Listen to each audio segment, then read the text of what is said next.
فوری طور پر ان کو خیموں کی ضرورت ہے۔ میری جیسی ملاقات ہوئی، جب ہم نے معلومات کی کہ اس وقت فوری طور پر ہم کیا کر سکتے ہیں، تو بتایا گیا کہ وہ تو لاکھوں کی تعداد میں جب لوگ اپنی جگہوں پر آ رہے ہیں تو خیمے ہی چاہیے۔ میں نے وہیں سے فون کیا اور الخدمت فاؤنڈیشن پاکستان کے جو ہمارے صدر ہیں ڈاکٹر حفیظ الرحمان صاحب کہ ہمارے پاس اویلیبل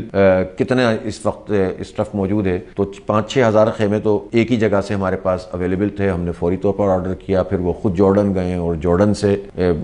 خیمے بھیجنے کا سلسلہ شروع ہو رہا ہے۔ تو جتنا ممکن ہو سکے گا ہم کریں گے، بس لوگ تعاون کرتے جائیں اور ہم ان کو سپورٹ کرتے جائیں گے۔ ان کی ری بلڈ میں ہمارا جتنا بھی حصہ ہوگا ہمارے لیے صدقہ جاریہ بنے گا۔ انہوں نے ایک عظیم جہاد کیا ہے، اب ان کی جو مشکل ہے وہ ہماری مشکل ہونی چاہیے اور پوری امت کو اس پہ ساتھ کھڑا ہونا چاہیے۔ اور اہل پاکستان تو ہمیشہ دل کھول کر یہ کام کرتے ہیں، تو میری ان سے اپیل ہے کہ وہ اہل غزہ کے اس مشکل میں جو ہے وہ آگے بڑھ کر سنبھالیں اور ری بلڈ غزہ میں اپنا کردار ادا کریں۔ پھر یہ کردار اس لحاظ سے بھی اہم ہے کہ جو قطر کی حکومت ہے اس نے ایک فنڈ کا آغاز کر دیا ہے۔ ہم پاکستان کی گورنمنٹ سے بھی بات کریں گے کہ اس فنڈ میں کنٹریبیوٹ کریں اور اسی طرح پاکستان اور ممالک کو بھی اس پر آمادہ کریں۔ یہ ایک بڑا فنڈ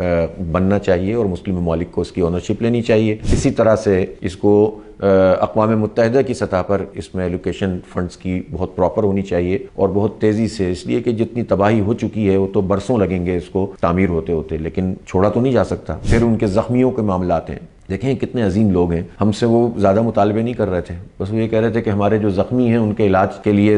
اب تو سارا اسٹرکچر ہی انہوں نے تباہ کر دیا ہے، اسپتال تباہ کر دیے ہیں، غزہ میں تو کچھ ہے ہی نہیں، تو ان زخمیوں کا علاج ہونا چاہیے، بالکل ہونا چاہیے، پاکستان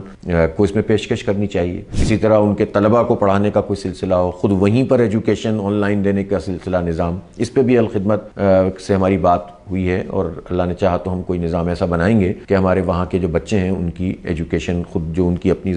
جو میڈیم آف انسٹرکشن ہے عربی، اسی میں سلسلہ شروع کیا جائے۔ تو یہ ایک کمپریہنسو ری بلڈنگ ہے جس کو ہم سب کو کرنا ہوگا اور مل جل کر کرنا ہوگا۔